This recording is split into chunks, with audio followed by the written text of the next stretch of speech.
So let's do the chanting. Namo tassa bhagavato arahato samma sambuddhassa. Namo tassa bhagavato arahato samma sambuddhassa. Namo tassa bhagavato arahato samma sambuddhassa.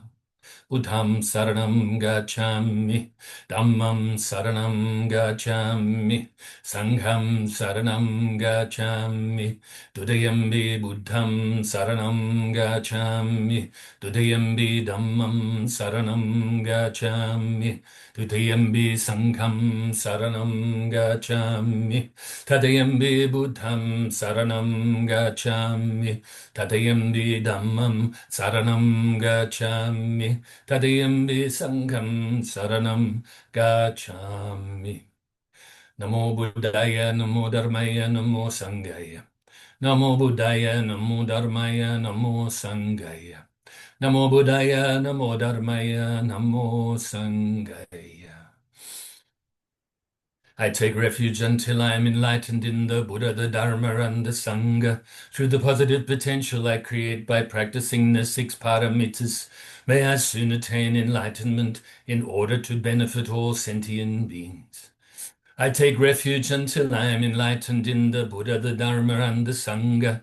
Through the positive potential I create by practicing the six paramitas, may I soon attain enlightenment in order to benefit all sentient beings. I take refuge until I am enlightened in the Buddha, the Dharma, and the Sangha. Through the positive potential I create by practicing the six paramitas, may I soon attain enlightenment in order to benefit all sentient beings. May all sentient beings have happiness and its causes. May they never be parted from the happiness beyond suffering. I think we'll start that one again. Sorry for my little mistake then. May all sentient beings have happiness and its causes. May they be free from suffering and its causes. May they never be parted from the happiness beyond suffering. May they abide in equanimity, free of bias, attachment to the near, and aversion from the far. I shall cause this. Great compassionate Buddha, please inspire me to be able to do so.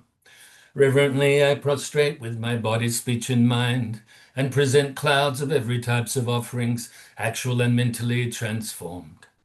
I confess all of my negative actions accumulated since beginningless time, and rejoice in all the virtues of all holy and ordinary beings. Please remain until cyclic existence ends, and turn the wheel of Dharma for all sentient beings. I dedicate the virtues of myself and others to the great enlightenment. However innumerable all sentient beings are, I vow to save them all. However inexhaustible my delusions are, I vow to extinguish them all. However immeasurable the Dharma teachings are, I vow to master them all. However endless the Buddha's way is, I vow to follow it completely. Om Mani Padme Hum. Om Mani Padme Hum. Om Mani Padme Hum. Tayata gati gati para samgati buddhi soha. Tayata gati gati para samgati buddhi soha.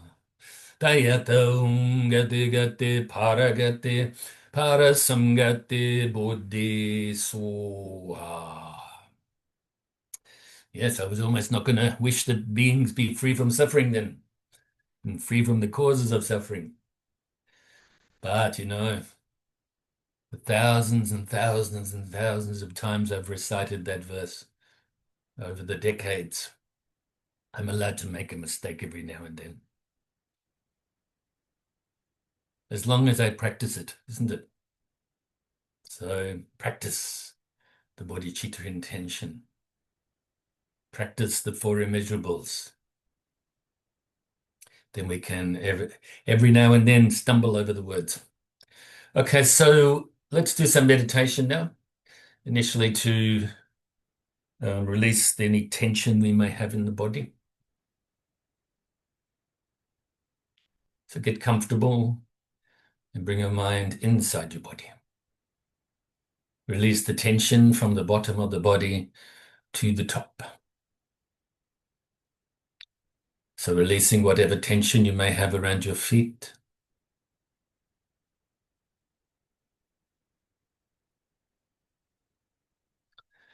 And your lower legs,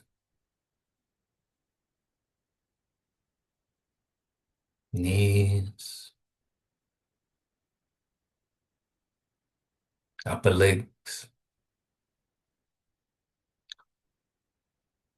your midsection,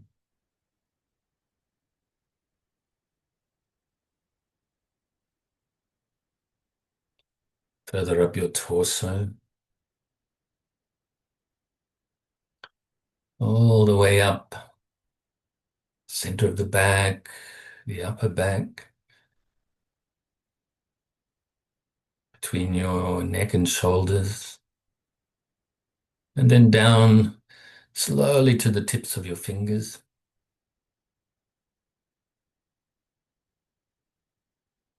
back up to your neck. Work your way all around your head. And finally, the crown of your head.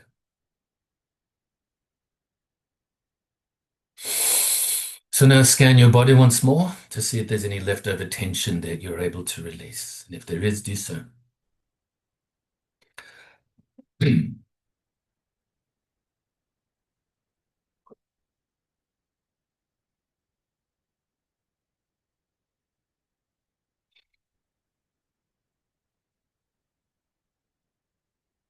Now bring your focus to the tip of your nose initially. And follow the feeling of the breath as you breathe in your nose all the way into your lungs. And then back out your nose again. Breathing in and breathing out.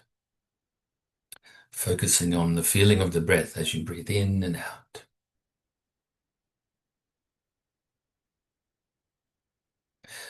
If thoughts arise, any mental activity arises, don't cling to it or grasp at it. Try to force it away or deny it. But simply let it go by replacing your mind back onto your breath. And if your mind becomes dull or sleepy, then replace your mind back onto your breath more brightly. And to help you do this, you may like to add the extra technique of counting the breaths from 1 up to 10. 1 in breath, 1 out breath is 1, and so on. And if you get distracted on the way towards 10, then go back to 1 at that time. Remembering that the focus is the breath, feeling of the breath as you breathe in and out. So let's practice like this in silence for a bit.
So now we can feel pleased with ourselves and fill ourselves with universal loving kindness.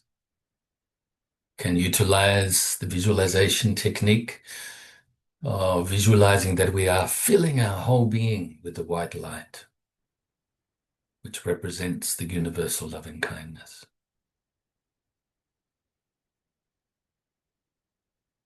So fill your whole being with the universal loving kindness in the form of the white light, full of acceptance, forgiveness, friendship, respect, appreciation, gratitude to yourself, kind to yourself.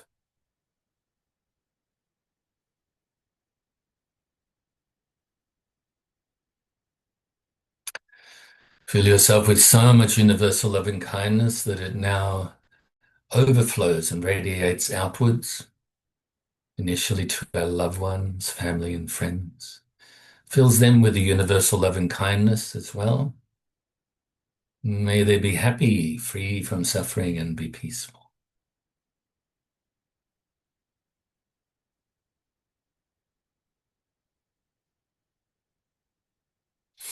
It also includes strangers, and do likewise.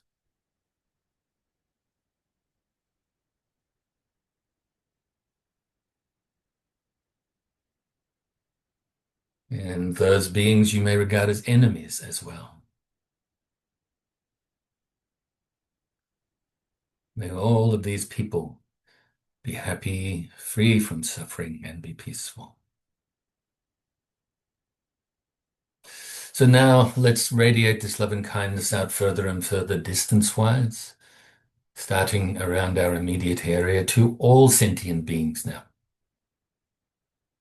Sentient beings live on the land, even under the land, in the waters, fly through the air, whether they're born from wombs, eggs, moisture, or through transformation, whether they're in this realm, the animal realm, or any other realm that we may know about or not know about. So all sentient beings, whether weak or strong, great or small, short or tall, seen or unseen, and near or distant, and born or to be born, may they all be happy, free from suffering, and be peaceful.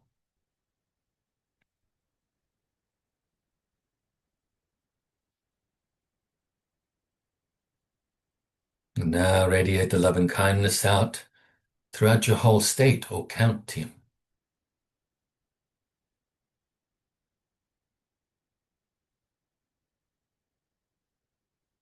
And all of the states and counties throughout your country.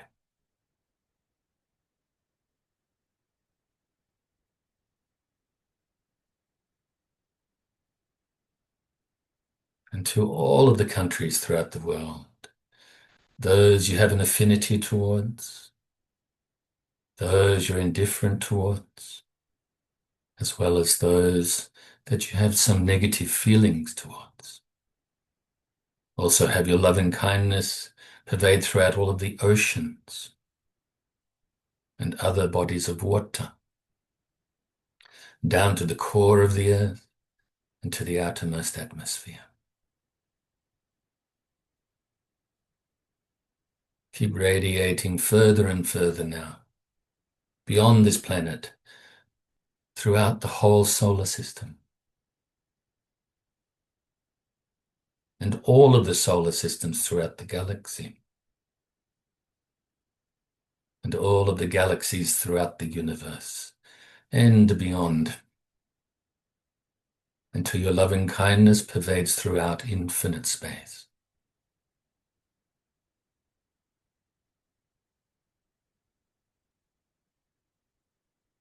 And now we will recite the dedication prayer too. Due to this merit, may I soon attain the enlightened state of the Buddha, so that I may be able to liberate all sentient beings from their suffering. May the precious body, Chitta, not yet born, arise and grow. May that born have no decline, but increase forevermore. And may the precious view of shunyata, not yet born, arise and grow. May that born have no decline but increase forevermore. Okay, so we will continue the commentary on Master Atisha's Heart Advice. 47 lines of teachings, or you could say short stanzas. And we're up to, I think, about the last 11. And I've mentioned to you briefly last week. In fact, in the middle of last week's class, I decided to do slightly different to what I was planning, because these ones we're looking at right now, two of them from last week and then the four this week, are actually teachings on the six paramitas, or six perfections. As you may recall, a few years ago, I think 2021, right through to about halfway through, or maybe April 2022. I think it was July through about April. So we did about 8 or 9 months of commentary on the six paramitas. So if you really want finer details, you can review those classes on the YouTube channel. And I think there's about 8 months of teachings there, because we took a little bit of a break for, I think, a few weeks over the New Year time. And so I won't give as much detail as that, but I want to give it at least good detail for you rather than just skimming over them as I was going to. I was going to sort of try to finish these off, the whole of the commentary of this teaching in the next few weeks, but we'll just take a few more weeks than that, because I want to give you the details for the sake of reminding you, that if you already know, but also for anybody out there who is either participating live or watching the video later. If you, maybe this is new to you, maybe you haven't heard the details before. You just know the six perfections by name or something. Okay. And so we should do it, and I will do it. So today we'll have a look, I think, obviously the perfections in order and practice together. Okay.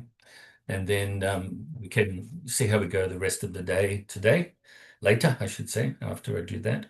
And we may have a look at maybe the first one or something like that. So the six perfections, to remind you, are generosity, morality, patience, effort, concentration, and wisdom. To put just one word for each one, okay? Because you can add many different words, many more words. Okay, so distracting enjoyments have no essence. Therefore, sincerely practice giving. Now, this is obviously generosity. Once again, I mentioned to you that you can use many words. Giving is one of those, and so on. Okay, so direct antidote for greed, miserliness, and attachment. The next verse or next line says, always keep pure moral discipline, for it leads to beauty in this life and happiness hereafter. This is obviously the practice of morality, or as it says here, moral discipline. You can call it discipline, you can call it, a few different words, morality, ethics, ethical conduct, things like that. The next one says, since hatred is rife in these impure times, don the armor of patience, free from anger. So patience obviously is the direct antidote for anger and frustration and so on. Then, of course, coupled with love and compassion, or loving kindness and compassion. So this is obviously patience. Sometimes you can call forbearance, like that. The next one is you remain in samsara through the power of laziness. Therefore, ignite the fire of effort of application, also known as the great effort or enthusiastic perseverance, if you like. The next line says, since this human life is wasted by indulging in distractions, now is the time to practice concentration. So this is obviously the perfection of concentration. Being under the influence of wrong views, you do not realize the ultimate nature of things. Therefore, investigate correct meanings. This is obviously the paramita or perfection of wisdom, prajna paramita. So you can see it's really interesting, isn't it, how they're putting in verse like this or lines like this, expressing the same thing as we went before. And so I remember years ago reading similar to this from Master Atisha's teachings and being very, you can, I wouldn't say impressed, but they really left an imprint on my mind to think about these perfections more and more. You know, at that stage, it was when I was living in the temple, and I'd already had quite a lot of teachings on these things, you know, from quite a few teachers, different ways of expressing these teachings. And so then I come across this one, and in preparation actually for teachings by His Holiness in 1999 in Pasadena that I attended, and uh, I was getting ready because he was giving commentary on Master Atisha. I think it's called the Lamp of the Path or something like that, Lamp for the Path. Okay, so we'll have a look at them. So generosity, as I mentioned, is the antidote, direct antidote for attachment, greed, miserliness, all of these negative mental afflictions and emotions, if you like. So, of course, the ultimate antidote is the perfection of wisdom. But as mentioned last week and other times, we need to develop these other parameters to develop the conditions that we need mentally to be able to realize or unveil the perfection of wisdom and eventually our Buddha nature. So we practice generosity. It is said that we can call this the door to the Dharma because it opens up the door, metaphorically, for us to be able to practice the other parameters, develop them, eventually developing the conditions we need to realize the supreme wisdom and therefore realizing the supreme wisdom at the right time, at the appropriate time. So generosity, when we have little or less attachment because we are more generous, then the mind is more conducive, more open to being moral. And then when the mind is moral, obviously our actions will follow suit, our words will follow suit. So we need to be generous so we have less attachment. We're going to do less wrong and we're going to do more right, to put it in simple words. So we are going to replace unwholesomeness with wholesomeness. We're going to make the effort to do so. So to be disciplined, to live morally. When we do this, we don't feel bad about stuff. Much easier there for the mind to be patient and forbear difficulties and so on. Patient with ourselves, patient with outside stuff. So we don't give in and become overwhelmed with a negative emotion such as anger, such as hatred. When the mind is like this, it is conducive to being enthusiastic on the path and persevering when it's more difficult. So practicing enthusiastic perseverance or effort, making the effort to maintain the wholesome state of mind and so on, to relinquish the unwholesomeness, making the effort to maintain the bodhicitta intention. When it's like this, much easier. The conditions are riper, you could say, to develop the concentration, to eventually become the one-pointed concentration, or samadhi. The more our mind is able to concentrate, the more we can remain when we are contemplating, utilizing our three wisdoms. First of all, hearing, then contemplating, and then absorbing the mind with understanding. The longer we can spend in contemplation, the longer we can clearly investigate and clearly analyze what it is that we are investigating and analyzing, whether it's me, the concept of me, concept of other, outside physical phenomena or inside mental phenomena, concepts, ideas, things like this.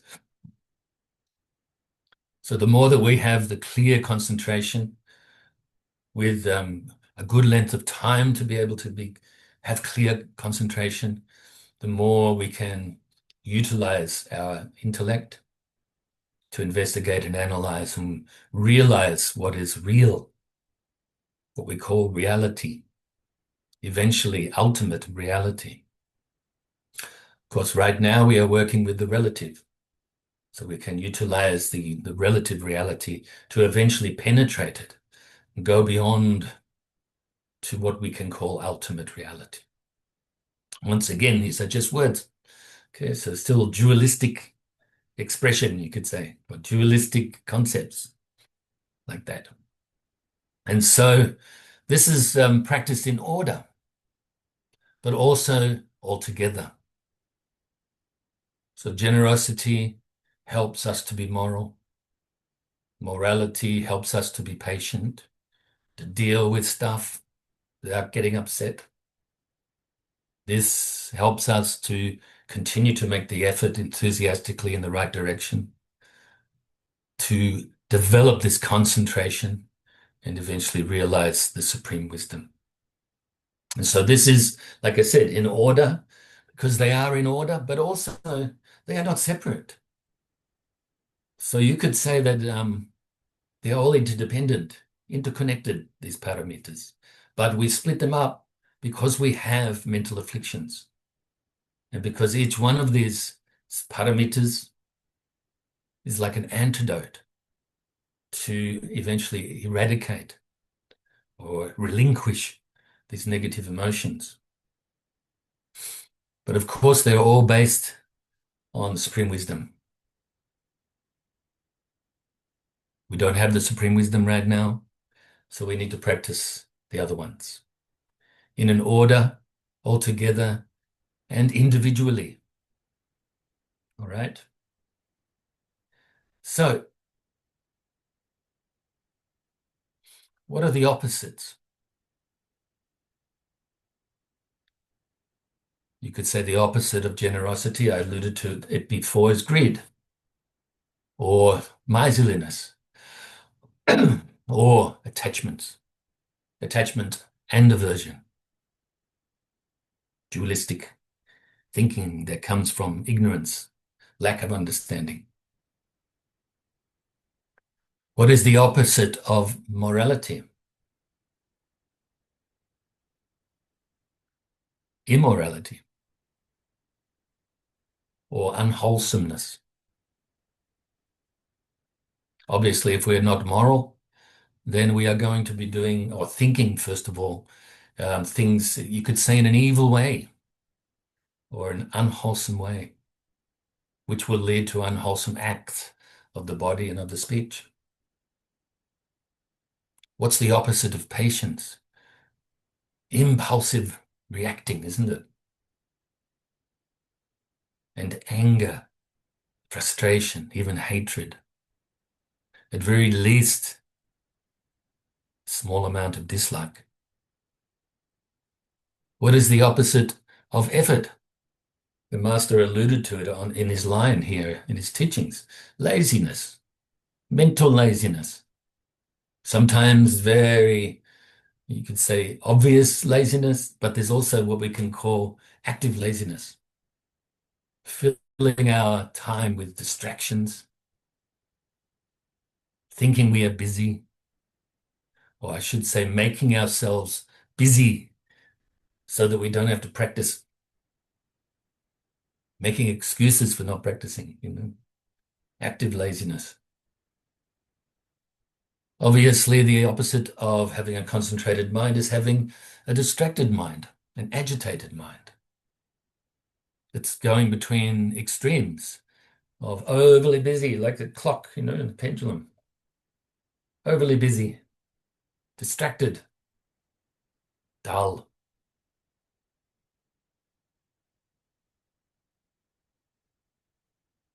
We want middle path.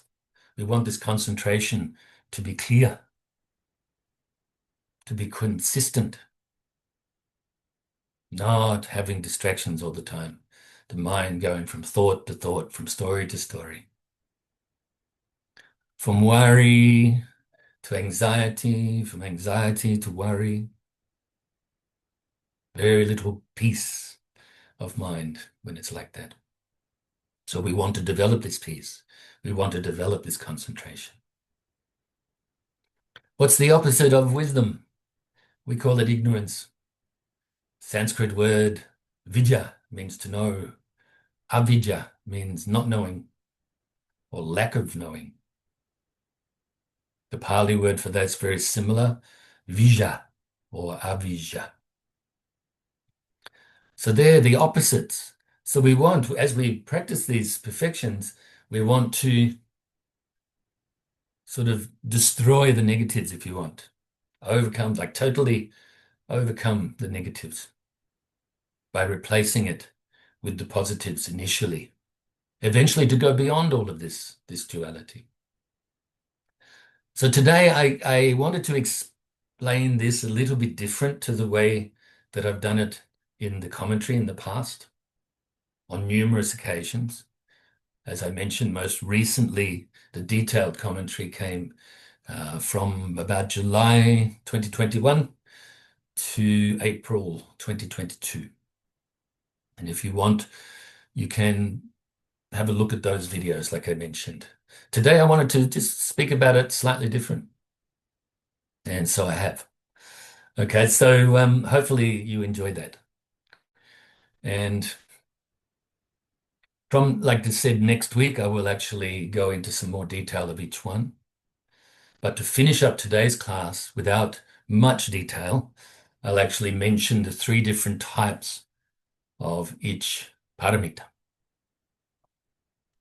So generosity, the 3 types of generosity is the giving of material aid, the giving of protection from fear, and the giving of the Dharma. Now, the giving of material aid can also be split up into another 2 or even another 3, okay? Depending on who you are giving to, who you are giving the material aid to. You're giving it to an enlightened being or a great practitioner or people in need, you know. I must mention that the more pure your intention with your giving, your practice of generosity, is obviously the more intense intention, the more good your intention is, more pure your intention is, the better the results, of course. Then we have morality, the 3 types of morality. Or for the sake of just using a different word today, for the sake of clarity, I will use the word discipline. So the discipline of being wholesome, engaging in wholesome actions, or maybe I said the other one first. The discipline of relinquishing unwholesome actions of the body, speech, and mind. Also the discipline of engaging in only wholesome actions of the body, speech, and the mind. And the discipline of benefiting others. The discipline of maintaining the bodhicitta intention. Then we have the 3 types of patience. Patience when being harmed. Patience when we have difficulties on the Dharma path. So patience when we are facing difficulties. And patience with the nature of reality. For we don't perceive it yet. Then we have the 3 types of effort or enthusiastic perseverance. The effort to maintain a wholesome state of mind, have wholesome thoughts. The effort to relinquish unwholesomeness. and the effort to maintain enthusiasm in our practice and maintain the bodhicitta intention. Then we have the three types or three levels of concentration. There's ordinary concentration.